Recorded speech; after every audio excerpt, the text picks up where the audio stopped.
दोस्तों आपके घर में भी जो फ्रिज होता है उसमें गर्मियों में ख़ास करके आप देखेंगे इस तरह से जो हमारा फ्रीज़र होता है, फ्रीज़र के अंदर बहुत मोटी आइस की एक लेयर बन जाती है। तो ये देखिए यहाँ पे आप देख पाएंगे। अब इससे जो ये शटर है ये भी खोलने में दिक्कत होता है और इसके अंदर जो हम सामान रखते हैं वो भी प्रॉपर तरीके से रखा नहीं जाता क्योंकि सारी जगह आइस ने कवर कर ली है। और ऐसे ही देखिए जो ये चिलर होता है इसके नीचे भी आप देखेंगे पूरा आइस ही आइस जम गया है। तो ऐसे में देखिए ज़्यादातर लोग क्या करते हैं, जो कि गलत तरीका है, मैं आपको बताऊं। लोग क्या करते हैं, स्क्रू ड्राइवर से या चाकू से, पेचकस से या चाकू की मदद से इसको उतारने की कोशिश करते हैं, लेकिन ऐसा आपको बिल्कुल भी नहीं करना। अगर आप ऐसा करेंगे तो आपका जो ये चैम्बर है, ये फ्रीज़र है, ये ख़राब हो जाएगा, इसकी लेयर डैमेज हो जाएगी और उसके बाद ये प्रॉपर तरीके से काम नहीं कर पाएगा, आपका फ्रिज धीरे धीरे ख़राब हो जाएगा। इसको उतारने का दोस्तों एक बिल्कुल आसान तरीका होता है। आज के इस वीडियो में मैं आपको डिटेल से यही बताने वाला हूँ कि किस तरीके से आप इसको आसानी से उतार सकते हैं। तो इसका उतारने का दोस्तों सबसे आसान तरीका क्या है, इसके लिए आपको किसी टूल की ज़रूरत भी नहीं पड़ेगी। तो इसके लिए दोस्तों देखिए आपको क्या करना है, आपको कुछ नहीं करना है। यहाँ पे जो कूलिंग कंट्रोल होता है ना स्विच, यहाँ पे आप देखेंगे 1 से 2 लो और 2 से 4 मीडियम और 4 से 6 हमारा हाई, यानी कि गर्मियों में हम हाई का इस्तेमाल करते हैं और बिल्कुल जो सर्दियां होती है इसमें हमें लो का इस्तेमाल करना है और बीच का जो मौसम होता है उसमें हम दोस्तों इस पे ये स्विच को रख सकते हैं। यहाँ पे देखेंगे एक बना हुआ टक्सा, इसकी मदद से हमें पता चलेगा कि हमारा स्विच कहाँ पे है। और इसी के साथ आप बीच में देखेंगे, देखिए यहाँ पे लिखा है साफ साफ डीफ्रोस्ट, ये स्विच है ये। तो यहाँ पे एक आपको कोई भी कंपनी का फ्रिज लेंगे दोस्तों उसमें साफ साफ ये ऐसे स्टिकर लिखा होगा। 1 से 2 लो, ये कम सर्दी में कम कूलिंग के लिए, 3 से 4 मध्यम बरसात में मध्यम कूलिंग के लिए और हाई के लिए अधिक गर्मी में अधिक कूलिंग के लिए। ये सब लिखा है कि कितने ये जो नंबरिंग है, कौन से नंबरिंग पे कितना कूलिंग है और किस मौसम में आपको कैसे चलाना। इसी तरह से देखिए यहाँ भी लिखा है फ्रीजर, डीफ्रोस्ट कंट्रोल यानी कि सेफ्टी इंस्ट्रक्शन, सुरक्षा निर्देश।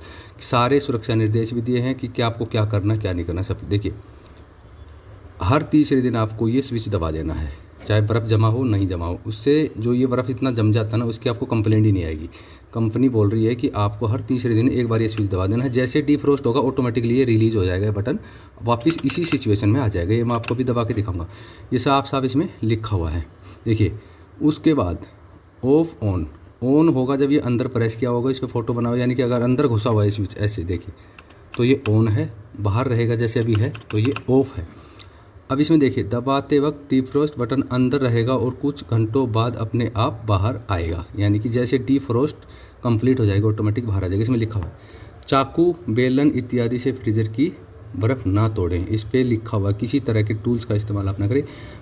फ्रीजर और चिलर ट्रे पर पानी की कुछ बूंदें होना सामान्य है। कांच, सोडा बोतल फ्रीजर चिलर में न रखें, यह फट सकती हैं। तो यहाँ पे लिखा है कि आपको किसी तरह के औजार का इस्तेमाल नहीं करना। इसके लिए आपको सिर्फ क्या करना, देखिए ये जो डीफ्रोस्ट बटन इसको दबा देना। अभी आप देखेंगे मैं दबा रहा हूँ, अब ये प्रेस हो गया है। अब क्या हो गया, ये वाला जो चैम्बर है ना दोस्तों, इसमें हमारा कूलिंग सिस्टम बंद हो गया है और ये जब तक बंद रहेगा जब तक हमारी ये सारी की सारी आइस पिघल करके निकलना चाहिए। अब धीरे धीरे क्या होगा दोस्तों, ये सारी आइस पिघलना शुरू होगी, पिघल के इस चिलर वाली ट्रे में आएगी। ट्रे में से देखेंगे आप नीचे जो है दोस्तों, यहाँ पे ये देखिए पाइप, ये है होल है, इसमें से यहाँ आएगा और इसमें से दोस्तों ये जाएगा हमारा नीचे। ये देखिए इसमें कचरा भी जमा हुआ है, आप देखेंगे, देख पा रहे हैं, इसमें कचरा भी जमा हुआ है।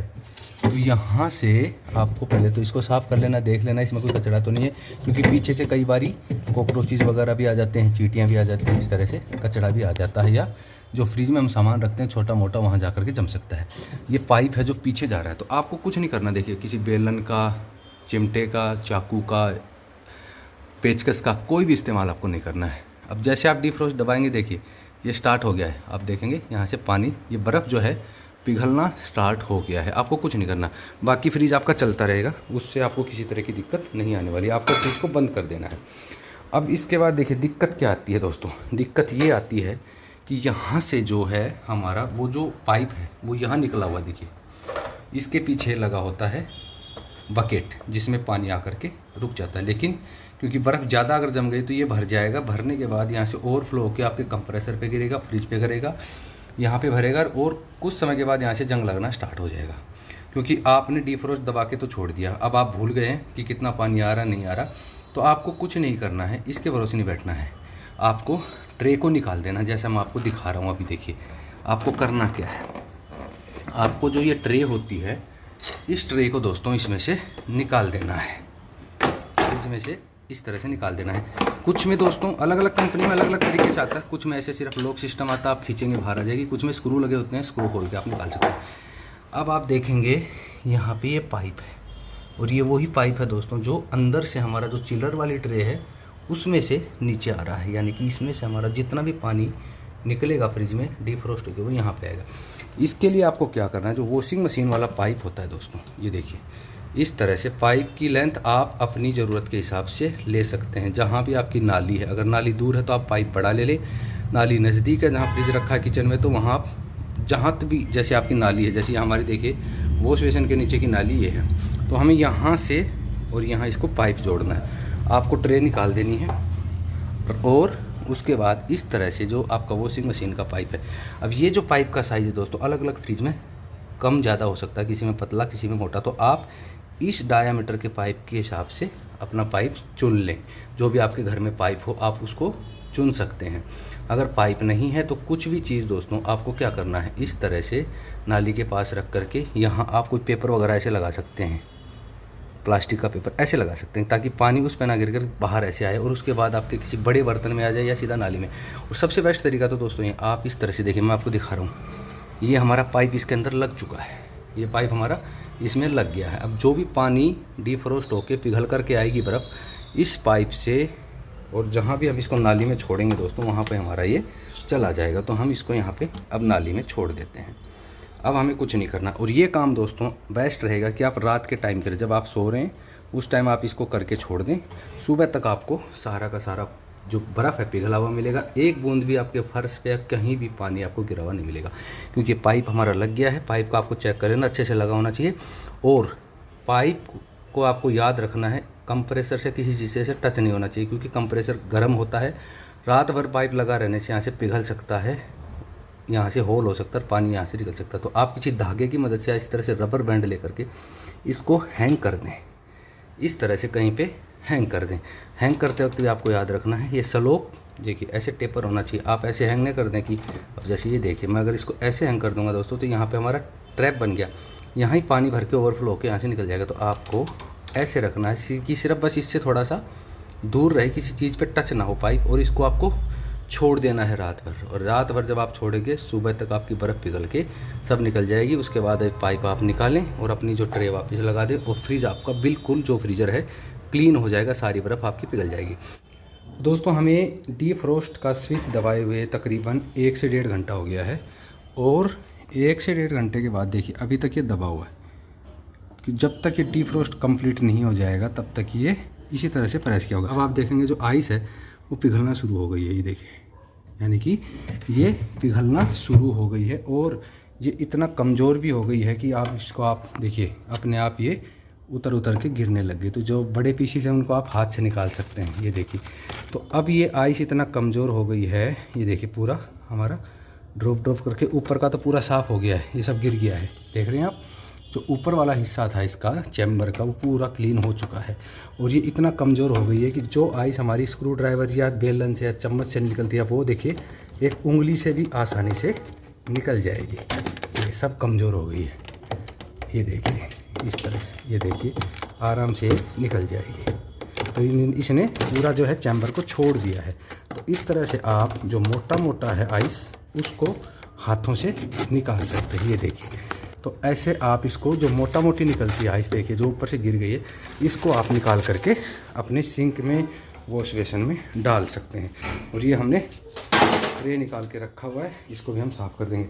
और जो पिघली हुई है दोस्तों यहाँ पाइप के ज़रिए हमारा नाली में ड्रॉप करके जाती रहेगी। तो ऐसे आप हाथों की मदद से जितना निकलती है वो जो गिरती है, ये देखिए ढीला हो गई है इस तरह से, और इसको आप हाथों से निकाल करके हटा सकते हैं।